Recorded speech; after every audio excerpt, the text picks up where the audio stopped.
Hey guys, welcome back to another Sunday school lesson. We're excited that y'all could be here with us.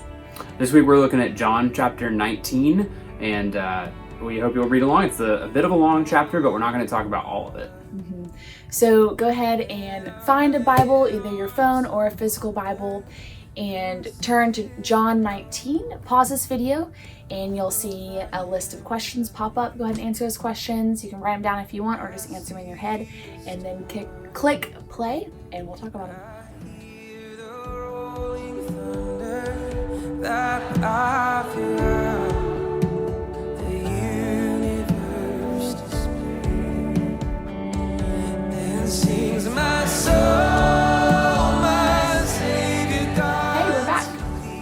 If we look a little sweaty, it's because my air conditioning is out this week, and they're supposed to be coming on Monday, so hopefully we will not be too sweaty by the end of the video. But we probably will be. We're looking at John 19. So first question, just digging right into some of the specifics. What are the reasons that you saw in the passage for Jesus being killed? What did you think? I thought it was so I kind of came that it was mainly one reason for this specific passage in John, and that was that Jesus is calling himself the Son of God. In verse 7, the Jews answered him, "We have a law, and according to that law, he ought to die because he has made himself the Son of God." So the Jews thought that he was an imposter, and he was kind of opposing Caesar also. Yeah, so I don't think the Jews cared about Caesar. They cared that Jesus said he was Yahweh's son. Okay, and Pilate's one. And then Pontius Pilate. So yeah, there's some weird characters. So there's the Jews that get called that, and it's like the high priests and this whole aristocracy of really rich and powerful Jewish leaders who kind of run the temple. Like in the Old Testament, the guys who are supposed to be running the temple. Except instead of a king, they've got, they're under Roman rule. So kind of picture, if another country came and took over the United States, and maybe we're still allowed to have churches, but we don't have our own president, we don't elect our own rulers, the kind of ruler that Rome has placed over them is named Pilate, or Pontius Pilate, that's just his name.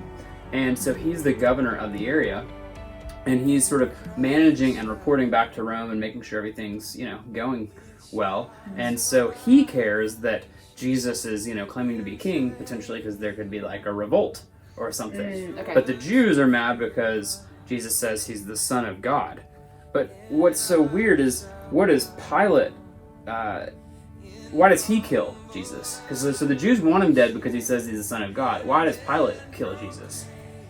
I kind of felt like Pilate was cornered almost. He was like, I don't really want to kill you. And he kind of tries to give Jesus an out, honestly. Yeah, especially in the last chapter. He talks about that a whole lot. Really? Yeah. Okay.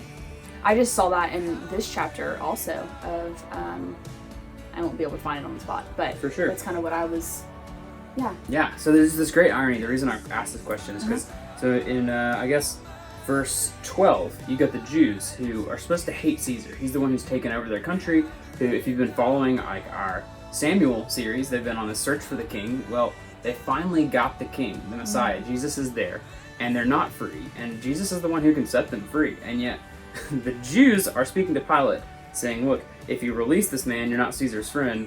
Everyone who makes himself a king opposes Caesar. So the Jewish people are saying, this guy's claiming to be king, you should kill him for that. We want him dead because he claims to be the Son of God. So they're kind of switching reasons. And then Pilate sits down, and he says in verse 14, "Behold, your king. Look at him. You've gotten your king. Finally, he's here." And then he says, "Shall I crucify your king?" And then the chief priest, the head, the religious leader of all the Jewish people, and the one who makes atonement for them and represents them all spiritually, says to him, "We have no king but Caesar." So it's this kind of sad culmination to the whole Old Testament. They've been waiting for a king for thousands of years. They finally get him, and then their religious leader, speaking on their behalf, says, "Caesar's our king, not Jesus." So, you can kind of imagine, in Samuel, we've been following this quest for David, and Jesus is like the ultimate David, and he finally comes, and yet they're like, no, we want Goliath instead. Yeah. So that's to me, like, there's this great irony kind of mixed up in the passage. Mm-hmm. All right, so question 2. It says, several times, this happened to fulfill the scripture, things like that. What do you think that tells us? Like, what did that stand out to you about the Bible as a whole? I think John's purpose in doing that is to help remind us that there's a plan and to point us to just remember that, like, the Bible is a narrative from first page to last page, and to not lose hope even though this is like such a dark part of scripture where they're killing Jesus, and they just did kill Jesus. And I think it would be really easy for us as the reader to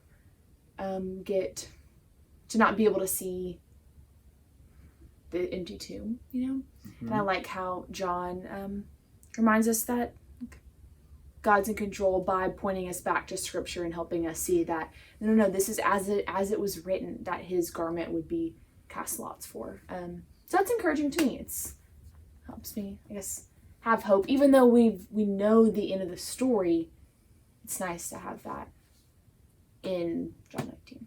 Yeah, to me it points out the fact that we probably need to read the Old Testament a lot more. That's also true. Because all of those references are like, really? That's in there? Yeah. They're referencing the prophets. And like when we do read the Old Testament, we typically tend to read, maybe the law. We read, by that I mean like the first 5 books, which have a lot of these great stories. Or we read, like we've been doing on Wednesday nights, the early prophets, like these big history books. Or maybe like Psalms or something, but we don't spend a lot of time on like Isaiah, Jeremiah, and the minor prophets, all those really little ones whose names you always forget are in the Bible. That's what he's quoting from, and it's really interesting because some of the things that we sometimes forget in the church today, social justice, problems about inequality, stuff like that, you can't make it very far through the prophets without running into those. They're really concerned with that.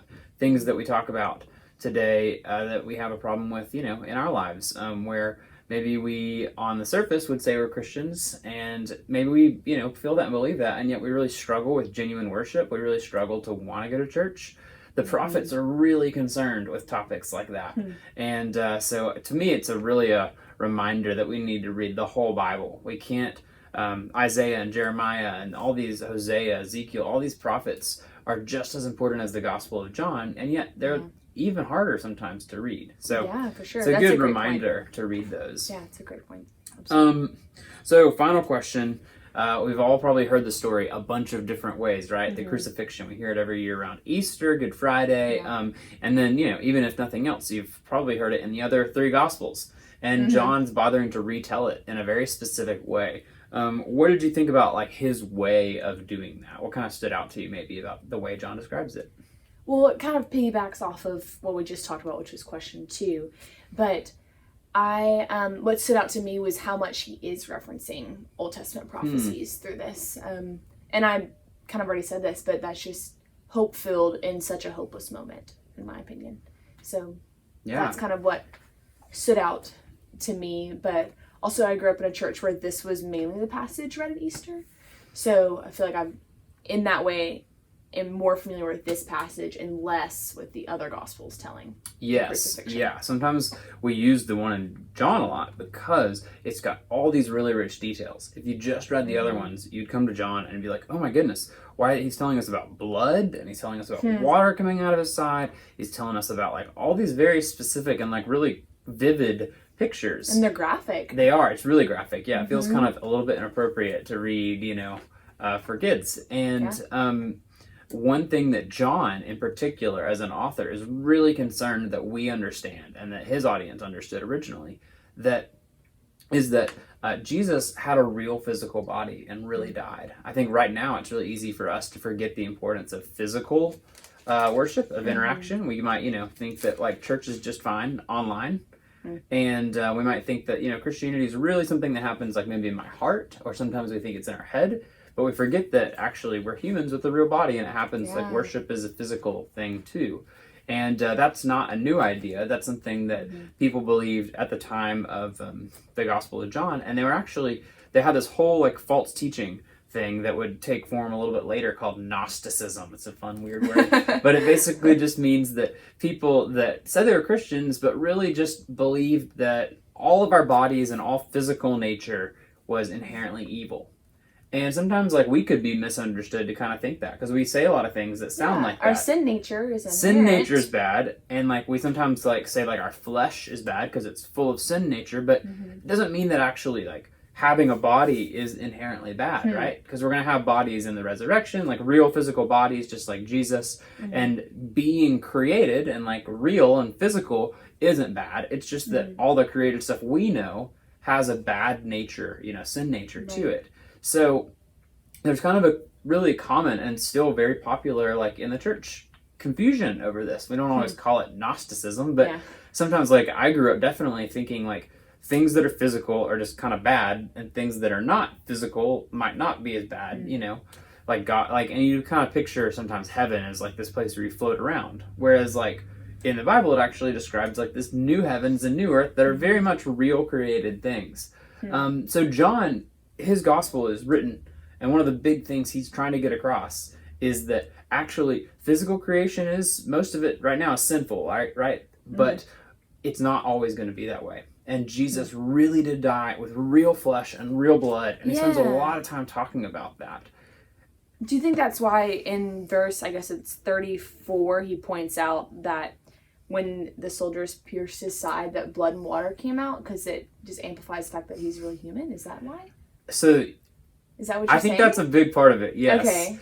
There's a lot of people that think a lot of weird things about that verse. Oh. Like St. Augustine famously thought that, the guy on the cross, it's not in this gospel, but that, Jesus came to know him, and he said his sins are forgiven. St. Augustine thought that when the water came out, that was him being baptized by the blood. So that's not what I think. I think that's just a funny story to my point being, people have interpreted that a lot of ways. Okay. Medically, what we know is that when you're dead, when you stop breathing, then your stomach, there's like a sac or something that fills with water, and when he pierced your side, if you've ever seen The Case for Christ or read it, he talks about this in great detail. You should look it up. Really good resource. And it proves that Jesus was like really dead if they pierced his side, and all this, it's not actually water, but looks and everything like water. Well, we're not doctors, folks, so sorry. But I think he's, in the Gospel of John, he does talk a lot about blood and water and what they mean and what they signify. And so I think there's probably something there. But the main thing is that, Jesus really died with real blood. And some people we might think like Jesus, like, he was kind of like in a body, but he like wasn't really his body, like some weird thing like, Avatar or something. But that's not what's going on. He had a real body, and he was fully God and fully human at the same time. So anyways, that's a bigger kind of aside. But just the takeaway for me, really, of this whole passage is that Jesus really died in a physical body. And when we read this, it's really graphic. Like it's kind of disturbing to read. Yeah. There's been some disturbing news lately with some awful videos to watch that, if you've watched them, or if your parents have watched them, just of, all this brutality going on, and it's really kind of makes you sick sometimes to watch these things. John's doing a very similar thing here. He's showing us this brutal video of this man killed for no good reason, and there's this terrible dramatic irony. The king has finally come, yet his people choose Caesar as their king, and yet the governor of the area writes on the sign, he's the only one that gets it right, that Jesus is actually king of the Jews. There's that even little weird section. He's like, take it off, and he's like, no, he is the king of the Jews. And John is really careful to show us that when Jesus died, he doesn't tell us about it here, but it's for our sins and everything, but he died because he was the Son of God, and because he was the king of the Jews, and he died in a real body for us. And it's something that we can't quite forget that, but it's easy, especially when we're doing church and Sunday school online, to think that it's all just kind of like a movie or TV show. Like maybe it's real in our mind, but it's not quite real in flesh and blood. But I mean, for me, when I read this story, I look down at my own hands, and I look down at, if you've ever cut yourself and you realize, like, gosh, I am just, like, made of a bunch of blood, like, very tightly bound up. You realize that very quickly in this story that Jesus is too, and that's, like, really dramatic. I think it's supposed to be kind of shocking. So. Thank you. Well, that is our Sunday school for this week. We hope you have a great week.